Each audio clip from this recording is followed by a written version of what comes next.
ನಾಡಿನೆಲ್ಲೆಡೆ ಗೌರಿ ಗಣೇಶ ಹಬ್ಬದ ಸಂಭ್ರಮ ಜೋರಾಗಿದೆ. ಗಣೇಶ ಮೂರ್ತಿಗಳನ್ನ ಖರೀದಿ ಮಾಡೋದಕ್ಕೆ ಭಕ್ತರು ಜನರು ಸಾಕಷ್ಟು ಜನ ಬಂದು ಗಣೇಶನವನ್ನ ಗೌರಿಯನ್ನ ಖರೀದಿ ಮಾಡಿ ಹೋಗ್ತಾ ಇದ್ರೆ. ಸದ್ಯ ನಾನೀಗ RV ರಸ್ತೆಯಲ್ಲಿ ಇದೀನಿ. ನೀವು ನೋಡ್ತಾ ಇರ್ಬೋದು ಕಲರ್ಫುಲ್ ಗಣೇಶಗಳು ಆಕರ್ಷಣೀಯವಾಗಿ ಇಲ್ಲಿ ಭಕ್ತರನ್ನ ಸೆಳೀತಾ ಇದೆ. ಜೊತೆಗೆ ವಿಶೇಷವಾಗಿ ಪರಿಸರ ಸ್ನೇಹಿ ಗಣಪತಿ ಇದು, ಅಂದ್ರೆ ಎಕೋ ಫ್ರೆಂಡ್ಲಿ ಗಣಪತಿಗಳು, ಅಂದ್ರೆ ಮನೆಯಲ್ಲಿ ಕೂರಿಸೋದಿಕ್ಕೆ ತುಂಬಾ ಸೂಕ್ತವಾದ ಗಣಪತಿಗಳು ಇಲ್ಲಿ ಮಾರಾಟ ಮಾಡಲಾಗ್ತದೆ. ಅಂದ್ರೆ ಹೆಚ್ಚಿನ ಸಂಖ್ಯೆಯಲ್ಲಿ ಜನರು ಬಂದು ಮನೆಗಳಲ್ಲಿ ಗಣೇಶ ಕೂರಿಸೋದಿಕ್ಕೆ ಇಲ್ಲಿ ಖರೀದಿಯನ್ನು ಕೂಡ ಮಾಡ್ತಾ ಇದ್ದಾರೆ. ಸೊ ಮಕ್ಕಳು ಜೊತೆಗೆ ಹಿರಿಯರು, ಈ ರೀತಿ ಎಲ್ಲಾ ವರ್ಗದ ಜನರು ಕೂಡ ಆ ಗಣೇಶವನ್ನ ಖರೀದಿ ಮಾಡ್ತಾ ಇದ್ದಾರೆ ಅಂತ ಹೇಳಿದ್ರೆ, ಮನೆಯಲ್ಲಿ ಆ ಗಣೇಶ ಹಬ್ಬವನ್ನ ಆಚರಣೆ ಮಾಡೋ ನಿಟ್ಟಿನಲ್ಲಿ ಗಣೇಶ ಮೂರ್ತಿಗಳನ್ನ ಖರೀದಿ ಮಾಡ್ತಾ ಇದ್ದಾರೆ. ಇಲ್ಲಿ ನಮ್ ಜೊತೆಲಿ ಈಗ ಒಬ್ರು ಭಕ್ತಿದ್ದಾರೆ. ಅವರು ಆಕ್ಚುಲಿ ಇವರು ಮೂಲತಃ ಮಹಾರಾಷ್ಟ್ರದವರು, ಆದ್ರೆ ಈಗ ಬೆಂಗಳೂರಿನ ಗಿರಿನಗರದಲ್ಲಿದ್ದಾರೆ. ಇವರು ಕೂಡ ಪ್ರತಿ ವರ್ಷನೂ ಗಣೇಶ ಹಬ್ಬವನ್ನ ತುಂಬಾ ವಿಶೇಷವಾಗಿ ಆಚರಣೆ ಮಾಡ್ತಾರೆ. ಈಗ ಗಣೇಶನ ತಗೊಂಡ್ ಹೋಗ್ತಾ ಇದ್ದಾರೆ ಮನೆಗೆ. ನಾನು ಮಾತಾಡ್ತೀನಿ. ಸರ್, ಗಣೇಶ ಹಬ್ಬದ ಆರ್ಥಿಕ ಶುಭಾಶಯಗಳು ನಿಮಗೆ. ಹೇಗ್ ನಡೀತಾ ಇದೆ ಹಬ್ಬ? ತುಂಬಾನೇ ಗ್ರ್ಯಾಂಡ್ ಆಗಿ ಮಾಡ್ತೀವಿ ಈ ಹಬ್ಬಕ್ಕಂತೂ. ನಾವು ಸುಮಾರು 1 ತಿಂಗಳು ಮುಂಚಿಂದಾನು ವೇಟ್ ಮಾಡ್ತಾ ಇರ್ತೀವಿ ಗಣೇಶ ಹಬ್ಬ ಯಾವಾಗ ಬರುತ್ತೆ ಅಂತ. ಅಂದ್ರೆ ಪ್ರತಿ ವರ್ಷನೂ ಮನೇಲಿ ತರ ಗಣಪತಿ ಕೂರಿಸ್ತೀರಾ? ಎಷ್ಟು ವರ್ಷದಿಂದ ಕೂರಿಸ್ಕೊಂಡ್ ಬರ್ತಿದ್ದೀರಾ? ಸುಮಾರು ನಾವು ಚಿಕ್ಕಂದಿಂದಾನು ಸುಮಾರು ವರ್ಷದಿಂದ ನಮ್ಮ ಮನೇಲಿ ಸಂಪ್ರದಾಯ ಇದೆ. ಮಹಾರಾಷ್ಟ್ರ ಕಲ್ಚರ್ನಲ್ಲಿ ಅಂದ್ರೆ ನಾವು ತುಂಬಾನೇ ಗ್ರ್ಯಾಂಡ್ ಅಂದ್ರೆ ಗಣೇಶನೇ, ಗೌರಿ ಗಣೇಶ ಹಬ್ಬ. ಹೇಗಿರುತ್ತೆ ಸರ್ ಇವತ್ತಿನ ನಿಮ್ಮ ಪೂಜೆ ಹೇಗಿರುತ್ತೆ? ಅಂದ್ರೆ ಇವತ್ತೇ ಗಣೇಶ ವಿಸರ್ಜನೆ ಮಾಡ್ತೀರಾ? ಮನೇಲಿ ಯಾವ ತರ ಪೂಜೆಗಳಿರುತ್ತೆ? ಹೌದು, ಬೆಳಿಗ್ಗೆ ತಂದು ಸಂಜೆ ವಿಸರ್ಜನೆ ಮಾಡ್ತೀವಿ. ಮನೆಯಲ್ಲೆಲ್ಲ ಸಿಹಿ ಮತ್ತೆ ಅಡುಗೆ ಎಲ್ಲ ಮಾಡಿ ಬಂಧು ಬಾಂಧವರಿಗೆಲ್ಲರಿಗೂ ಕರೆದ್ಬಿಟ್ಟು ಫ್ರೆಂಡ್ಸ್ ಸರ್ಕಲ್ ಎಲ್ಲರೂ ಬರ್ತಾರೆ.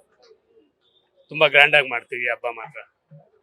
ಮೇಡಮ್, ನಿಮಗೆ ಗೌರಿ ಗಣೇಶ ಹಬ್ಬ ಎಷ್ಟು ಸ್ಪೆಷಲ್? ಯಾಕಂದ್ರೆ ಪ್ರಿಪರೇಷನ್ ಆಲ್ರೆಡಿ ನಡೀತಾ ಇದೆ. ನನ್ಗಂತೂ ಇದು ಫೇವ್ರೆಟ್ ಫೆಸ್ಟಿವಲ್.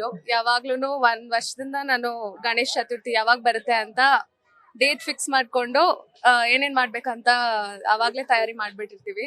ಇಲ್ಲಿ ಬಂದು ಗಣೇಶ ಸೆಲೆಕ್ಟ್ ಮಾಡಿ ಮನೆಯೆಲ್ಲ ಡೆಕೋರೇಟ್ ಮಾಡಿ, ಮತ್ತೆ ಮನೇಲೆ ಎಲ್ಲ ಎಷ್ಟು ಗ್ರ್ಯಾಂಡ್ ಆಗಿ ಸಂಭ್ರಮ ನಮ್ಮ ಮನೇಲಿ. ಓಕೆ, ಮನೇಲಿ ಗ್ರ್ಯಾಂಡ್ ಆಗಿ ಸಂಭ್ರಮ ಅಂತ ಹೇಳಿದ್ರಿ. ಸೊ ಹೇಗೆ ಫ್ಯಾಮಿಲಿ ಫ್ರೆಂಡ್ಸ್ ಇವರೆಲ್ಲ ಕರೆದು ಮನೇಲಿ ಒಂದು ಹಬ್ಬದ ವಾತಾವರಣ ತರ ಸೆಲೆಬ್ರೇಟ್ ಮಾಡೋದು? ಏನೆಲ್ಲ ಪ್ರೊಸೀಜರ್ಸ್ ಇರುತ್ತೆ ಅಥವಾ ನಿಮ್ಮ ಮನೇಲಿ? ಎಲ್ರು ಬರ್ತಾರೆ, ನೇಬರ್ಸ್ ಆಗಿರ್ಲಿ, ಫ್ರೆಂಡ್ಸ್ ಆಗಿರ್ಲಿ, ಫ್ಯಾಮಿಲಿ ಆಗಿರ್ಲಿ, ಎಲ್ರು ಬರ್ತಾರೆ. ಸಿಹಿ ಎಲ್ಲ ಇರುತ್ತೆ ನಮ್ಮ ಮನೇಲೆ. ಮತ್ತೆ ಒಂದ್ ಫುಡ್ ಪ್ರಿಪ್ರೇಷನ್ ಮಾಡಿ, ಒಂದ್ ಸ್ನಾಕ್ಸ್ ಎಲ್ಲಾನು ಪ್ರಿಪ್ರೇಷನ್ ಮಾಡಿರ್ತೀವಿ. ಮತ್ತೆ ನಮ್ದು ಆರತಿ ಮಹಾರಾಷ್ಟ್ರೀಯನ್ ಸ್ಟೈಲ್ ಅಲ್ಲಿ ಆಗುತ್ತೆ.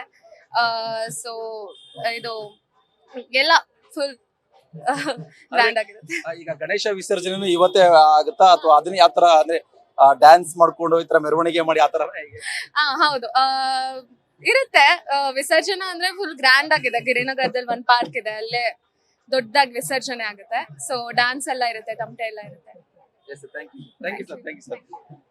ನೋಡ್ತಾ ಇದ್ದೀರಾ, ಅಂದ್ರೆ ಸಾಕಷ್ಟು ಜನರು ಮನೆಗಳಲ್ಲಿ ಗಣಪತಿಯನ್ನ ಕೂರಿಸ್ತಾ ಇದಾರೆ. ಈ ನಿಟ್ಟಿನಲ್ಲಿ ಬೆಳ್ಳಂಬೆಳಗಿನೇ ಬಂದು ಗಣೇಶಗಳನ್ನ ಖರೀದಿ ಮಾಡ್ಕೊಂಡು ಹೋಗ್ತಾರೆ. ಮನೆಯಲ್ಲಿ ಒಂದು ಹಬ್ಬದ ರೀತಿಯಲ್ಲಿ ದೊಡ್ಡ ಮಟ್ಟದಲ್ಲಿ ಸಂಭ್ರಮಗಳನ್ನ ಕೂಡ ಮಾಡೋದಕ್ಕೆ ಪ್ರಿಪರೇಷನ್ ಮಾಡ್ಕೊಳ್ತಾ ಇದಾರೆ. ನೀವು ಗಮನಿಸ್ತಾ ಇರ್ಬೋದು, ಇಲ್ಲಿ ಸಾಕಷ್ಟು ಜನರು ಗಣೇಶನವನ್ನ ಖರೀದಿ ಮಾಡ್ಕೊಂಡು ಹೋಗೋದಕ್ಕೆ ಬಂದಿದ್ದಾರೆ. ಬೆಳಗ್ಗೆನೆ ಬಂದು ಆ ಕುಟುಂಬ ಸಮೇತ ಮಕ್ಕಳನ್ನ ಕರ್ಕೊಂಡು ಬಂದಿದ್ದಾರೆ.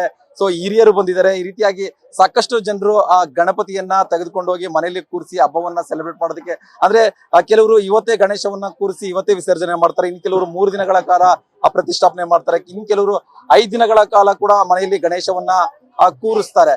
ಸೊ ಒಟ್ಟಾರೆ ಈ ವರ್ಷದ ಒಂದು ಗೌರಿ ಗಣೇಶ ಹಬ್ಬ ತುಂಬಾ ಸ್ಪೆಷಲ್ ಆಗಿ ನಡೀತಾ ಇದೆ, ತುಂಬಾ ಸಂಭ್ರಮದಿಂದ ನಡೀತಾ ಇದೆ, ತುಂಬಾ ಅದ್ದೂರಿಯಾಗಿ ಕೂಡ ನಡೀತಾ ಇದೆ. ಇದಕ್ಕೆ ಸಾಕ್ಷಿನೇ ಈ ಒಂದು ಖರೀದಿಯ ಒಂದು ಏನು ಸಂಭ್ರಮ ನಾವೇನು ನಮ್ಮ RV ರಸ್ತೆಯಲ್ಲಿ ನೋಡ್ತಾ ಇದ್ದೀರಿ ಅದಂತ ಹೇಳ್ಬೋದು. ಕ್ಯಾಮರಾ ಪರ್ಸನ್ ರೋಷನ್ ಜೊತೆ ಭರತ್ ಕೃಷ್ಣಪ್ಪ, ನ್ಯೂಸ್ ಫಾಸ್ಟ್, ಬೆಂಗಳೂರು.